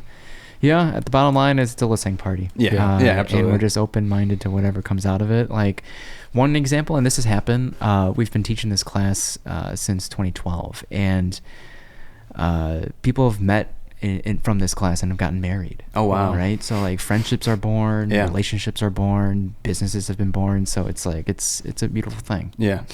No, it's like a pleasure to do it. Really, go ahead. Really is. And I hope that feeling is with you guys forever and ever. Yeah. For anyone listening or venues and vendors that want to get in touch with you guys, what's the best way to get in touch with you guys? How do you want to be found? Yeah. I mean, our Instagram, obviously, the Heavy Rotation. We also have an email set up as well. What is it? Is it the Heavy Rotation Chicago @gmail.com? Perfect. I think it is. Yeah. I mean, I think honestly, a venue or anybody like that has a space like that, email would probably be best for us. We don't got that much activity in that email right now. Yeah. I think those are probably the best ways to find us. I mean, I think, we're also exploring other ideas of, getting on different social medias too, what that looks like as well. But we just really like to have our cultivated audience on our Instagram, right now. It's kind of what's worked best for us. I mean, shout out to Bree, because with everything these days, you gotta like create content, and like if it wasn't for Bree, how else would have this gone up? Yeah, absolutely. Yeah, it's a pleasure to be married, to say the least. I mean, and speaking of weddings, it's like I used to be a wedding photographer, and the average size is like 100, 150. Yeah. You barely have time to say hi to everyone. No, absolutely. And so I mean, like how you say you're nervous in front of speaking 25 people. I mean, I'm sure you had a speech at your wedding, and it's like how I think it's a good idea to cap it at 25 people. Like, and I've thought about that, like when you want to host a dinner party. if it's a long table of even 10, 12 people, I can't have a meaningful unless you're playing musical chairs, like meaningful dialogue absolutely at the other end of the table. Yeah, and I mean, I have a mutual friend that was a wedding photographer as well, and you think about like, because I mean, obviously we went through the whole wedding process, and you're like, wow, that's like, it's a lot of money to spend on a photographer, but then you think about it where it's like those people are working for 30 hours beforehand, getting everything set up, and they're trying to capture the right moments at the right time, and I mean, it's like it's working like a construction shift. By the time you get done with the wedding, right, you're like exhausted. So yeah, it's like there's so much like other, whatever you want to call it, physical labor work that people don't really think about that they go into, and that's like us when we go talk to different people as well, and you kind of move around and bop around, and it is work, but it doesn't feel like it. Before we hop off, is there any questions for either me or just the listener, or like Chicago in general, that you're curious about? Yeah, I think I like to float this up just to Chicago in general. Stay curious. I think this is less of a question, but just stay curious of what's going on in your community, what's going on within your environment, having that curiosity of wanting to learn new ideals or learn what people are going through. There just needs to be a lot more of that in society, and I think that would just help us all get better as a community, just to have that curiosity. I try to practice that a lot.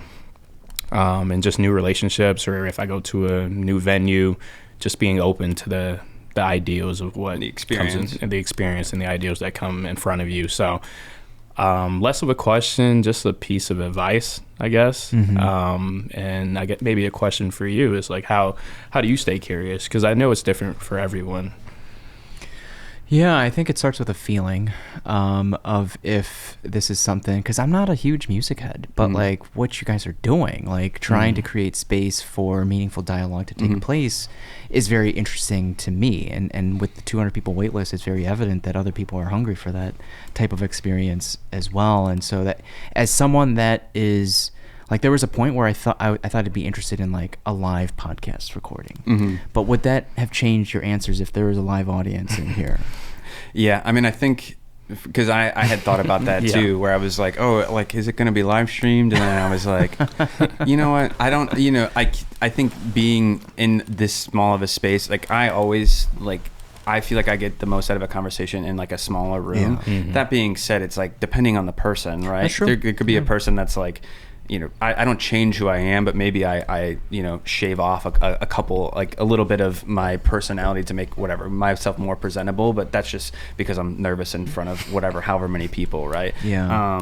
I think that at the core of it, it's like the idea of your podcast is something like where it sparks meaningful conversation, which is obviously what we're trying to do as well. I think that it can be both. That's kind of the same thing that we're working on too. It's like, oh well, you don't know if it's a bad idea until you try to do it, right? Yeah. And I think one of my questions for you was actually like, you said you've been doing it for like 8 years. How have you stayed motivated to keep doing it? And I'm like, this is something that like we want to do, forever if we could, right? So I'm sure that there's like ebbs and flows, there's highs and there's super highs, there's super lows, but like being able to do something for this long, right, is obviously something to like hang your hat on. But just was curious as far as the length of time that you've been doing it, how have you kind of stayed motivated to keep doing it? Yeah, it's been it ebbs and flows, like you said, and I think we did touch on it a little bit in our conversation of wanting to do it for yourself. And so if super cold, no one shows up, if you did it for yourself, you should still be happy in that sense. And so I keep reminding myself that despite the numbers not tracking, and I'm just not consistent, like I told you guys when you walked in that like you guys are, I'm hopping back on the bandwagon of podcasting in what feels like 2 or 3 months, because life got busy. I guess that's the agency of running your own show. I'm a one-man show. I don't have to rely on any other host to do this. No sponsors rely on me to put a certain number of episodes out at a certain time. And that's freeing. And then sometimes when you have that monetizing bug of like, what if I did want to monetize this? Yeah, like, absolutely. But, and then I like yourselves. Like I am very lucky for the security that I get from the class, which is the space that we're currently in. Mm-hmm. And whereas like prior to this space, we're going into year 4 with this class, and prior to this, we were at the University of Illinois at Chicago. Okay. And when the podcast was born, I would actually ask. So we would have been in poor souls if this was the case, but I would have asked us to plan this recording outside of business hours. Yeah. And so then I would have to haul all this stuff, and it wasn't this much stuff before, but like lighting and mics and cameras and figure out the best situation. Or if you didn't have an office, I'd be in your home. Yeah. You know, and we'd figure it out that way, and it worked for that. So as far as like motivation, it's fleeting, and I think I changed why I do things for, you know, at certain points. And I started because I left the ambulance as a paramedic, and I was at this fire department. I was in Cicero, and I was making $13 an hour at the time. And I, at that time, was also working 2 other jobs. I was teaching this class at UIC, and I was in the operating room as an anesthesia tech at Northwestern. And I couldn't be tied up for 24 hours because it would be kind of expensive to hire a dog walker for my 2 dogs. Yeah. I don't know how single firefighters do it. But so I made a choice to stop that. And so then I just was teaching and doing the Northwestern thing. But then when you start teaching something, you're no longer participating and you feel like an imposter. Yep. And so I had this itch to like find something else. And at that time, Tim Ferriss and Gary Vaynerchuk was just popping off, creating content and evergreen content and podcasts. Mm-hmm. So this became an excuse to chat with various industries. Yeah. And it was very fun. It's still fun. Mm-hmm. It is. But I had no business talking to, like, you know, Jen, who's a spray tan artist, you know, like, I still have not gotten a spray tan, and she, you know, but it's, you know, I have no business talking to that, but I was curious about the entrepreneurship journey. I was curious about various industries. It was only until I had a wedding photographer on, who I'm still friends with. I still shoot, you know, weddings from time to time with her. And I saw her post, like, one of her, you know, yearly goals this year, what that year was to hop on a podcast. And I shot her a DM request. You want to hop on a podcast? Let's hop. Yeah. And months go by after our episode, and then she asked me to second shoot with her. And that was my into weddings, and everything I know about weddings is through her. And then last year was the year I realized, because I thought I could squeeze all this juice and make the most amount of money if I can shoot a wedding, which if it was your wedding, you know, I wasn't charging an arm and a leg. You know, not that they're worth an arm and a leg, you know, absolutely. But like my wedding photographer personally was like $5,500. Yeah. I was probably charging three G's for like the mid-level package. And that being said, it's like, it's this back and forth on the front end. It's the long day, and then it's the months of editing. And 2025 was the year where I realized that while I was away on a wedding on a Saturday and class was still going on, and I was like, wow, I have this thing, this machine that I have instructors that can run the show without me. Like, you did it, Vic. Like, you're leveraging all the things. Yeah.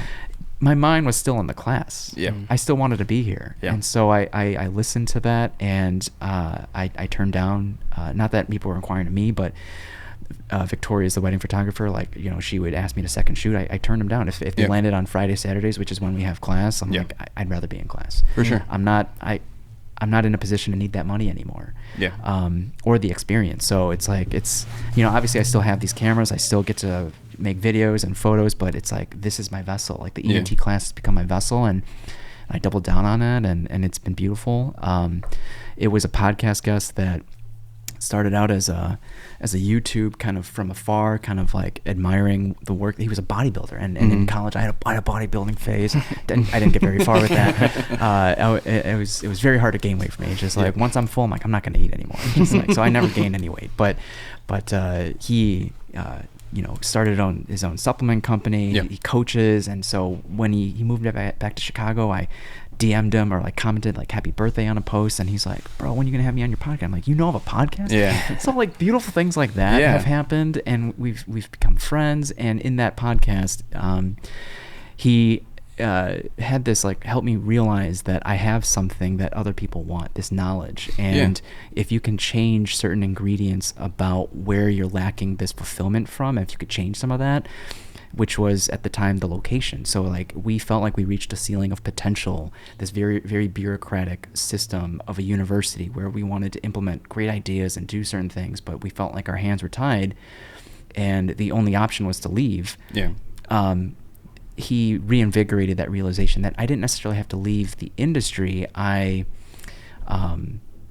just had to change locations, and that, you know, that didn't come automatically. It took 3 years to convince my business partner to leave with me, Marty, because he was building a family. He moved, he bought a house at the time, and being teachers at the university, we were state employees. So he left a pension, free college tuition for his now 3 kids, this secure safety net. And he took this leap of faith with me to start this thing. And now there's no ceiling of potential anymore. It's like, it's limitless. And at this point in time, like yourselves with the heavy rotation, I feel like, I'm not no longer, cause I'm still a licensed medic. I don't practice. So I don't provide the actual instruction. We have about 45 instructors on the team that deliver that for us and create a tight student to instructor ratio, and I facilitate. And facilitation, in the sense of creating great experiences for not just the students, but for these instructors that want to continue coming back to teach. Creating memorable events, like we do a annual graduation gala. It's black tie, I'm in a tuxedo, and the students get to bring their parents, partners, and kids, and we get to celebrate them, and I get to make merch. You guys have awesome merch already. Good for you guys. Like that's beautiful.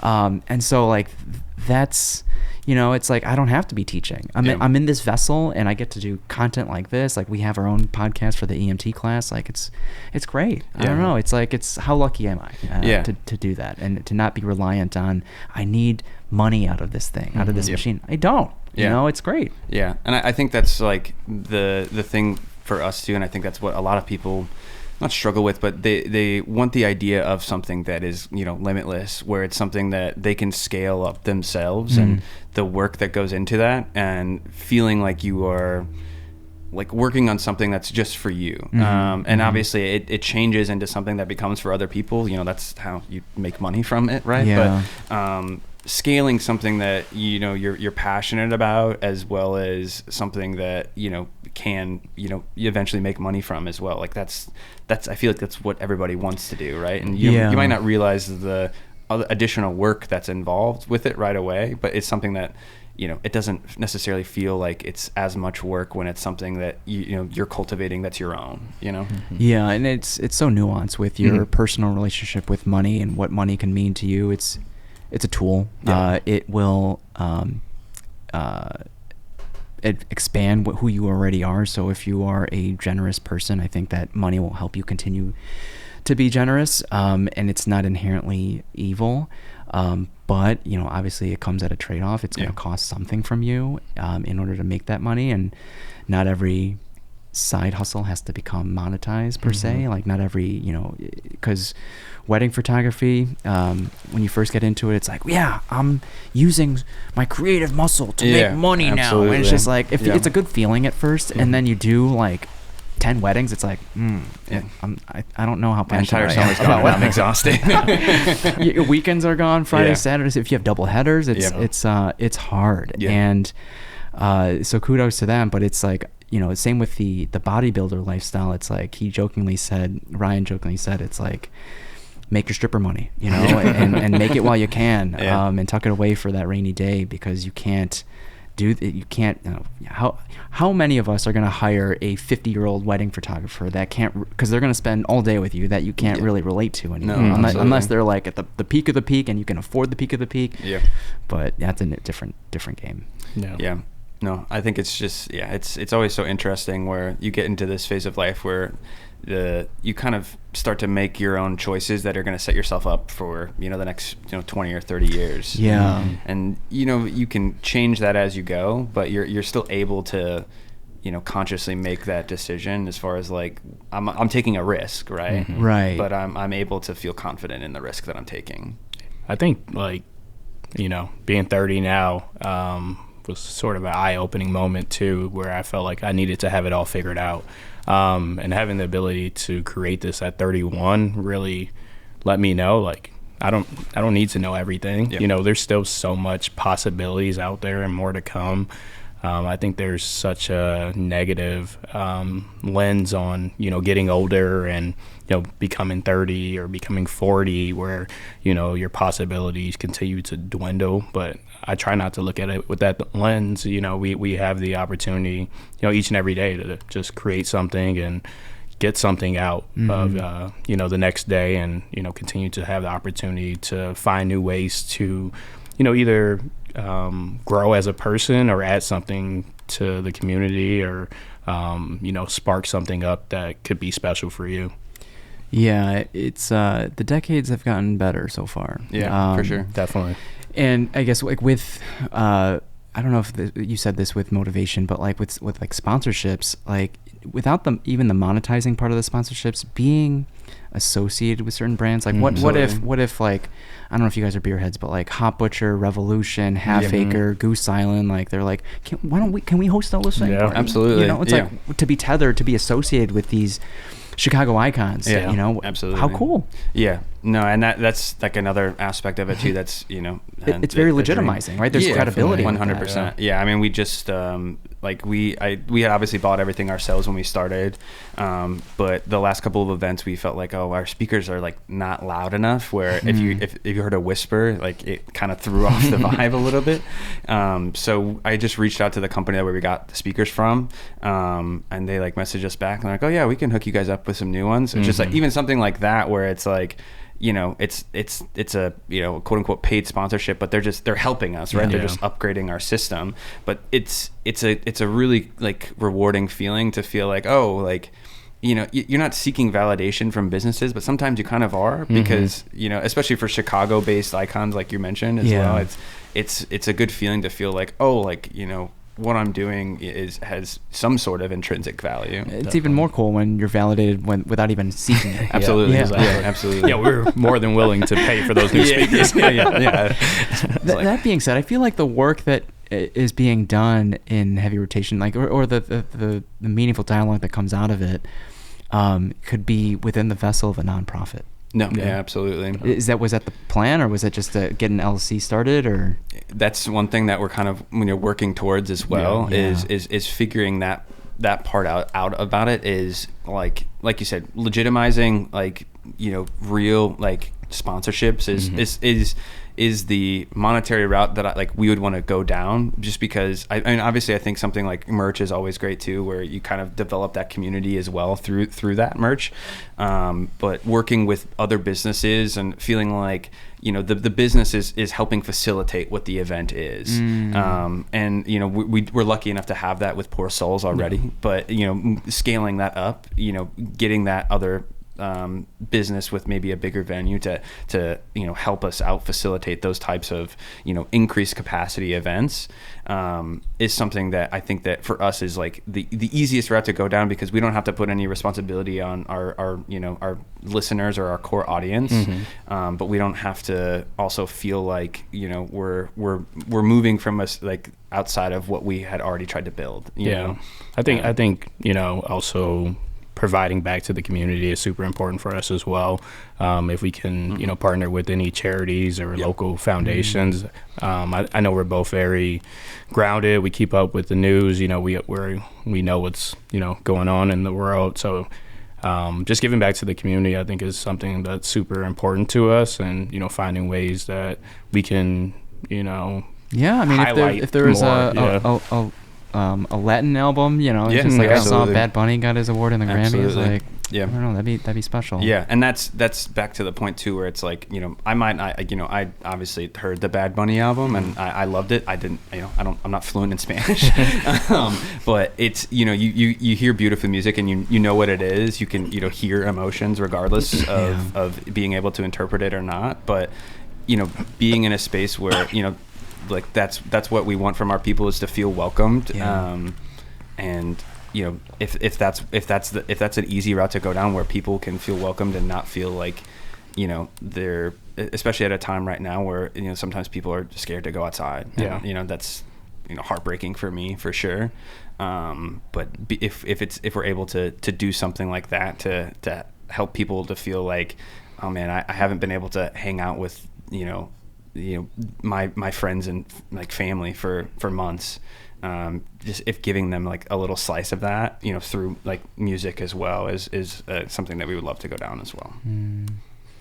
The other two other third spaces that came to mind just now. One doesn't exist anymore, but Friday Swim Club. Oh yeah. Right, Friday morning swim. And then I think he's gonna have a comeback, but Sauna Club. Okay. I think I've seen a guy that has like a sauna, a mobile sauna, and they would just pop up and, however many people can fit inside sauna, but you would schedule that and I'm sure there's meaningful dialogue going, going back cold plunging. Yeah. I'm not sure how many people are still doing that stuff right now, but I'm sure many people, it's crazy how big the swim club got. Yeah, I was going to say that probably had an indirect influence on me. For sure. It was super eye-opening to see the response of how many people wanted to, be a part of something like that. I never actually got a chance to go. I think I was gonna go the weekend before it got shut down. Yeah. I was like, my wife is a swimmer as well, and it was they had built something that was like so beautiful and pure. It was so cool. It was just like the only sponsorships that they had were like, hey, there's the coffee here, And it's just. And like Kalium was saying too, it's just like, that's an indirect inspiration for us too, where it's like it's crazy how much people want that. Well, how do you? They did such a great job at keeping the community tight knit despite the size. Yeah, like sure. whether it was documenting the coffee mugs or the floaties that people brought. And on the opposite end for you guys, like they brought friends and plus ones and plus twos and it's that someone's got to study that. I don't know. Just to maintain the quality with the quantity. That's wild. Yeah, and I mean, I think that you can cultivate that feeling at least at its core through social media, and still trying to maintain that, this is an environment for you to meet people and have a good time. But I mean, that one, it was so crazy. Like you would see the recaps that weekend where I'm like, there's 10,000 people. There's something close to it, right? Right. So for their project, it's it's evident that people want to be a part of something bigger than themselves. Absolutely. But I think for your project, if someone walked away with having one meaningful dialogue, I think that was a win. Yeah. Not that was the intention. The intention is like a listening party, right? For sure. So anything beyond that would be a win. No, absolutely. Yeah, I think it's just nice to be able to explore, the seed of an idea that we've had and, where it's going and, what we can do with it, because it's just exciting for us for sure. Yeah.